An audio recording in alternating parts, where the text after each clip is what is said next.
If something is not working in your AlarmTek apps, one potential solution is to delete and reinstall it. To get started, tap and hold the app icon, select Uninstall, and then tap OK. The app will be removed from your device. Next, open the Google Play or iOS store and search for AlarmTek Smart Video or AlarmTek Connect Plus. Once it appears in the results, tap on it and select Install. The installation will begin automatically. Once the installation is complete, the app will display an Open option. Tap Open, then agree to the terms and conditions.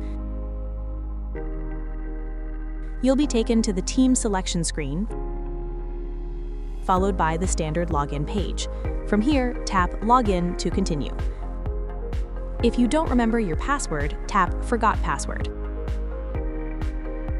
You can then select Send Code, but before the system will send out a code, there is a verification step. This is an area where some users may run into difficulty. You'll see a code displayed on the screen, for example, 190. Locate that code within the image and tap the numbers in the correct order. Then tap OK, and you'll receive an email containing a verification code.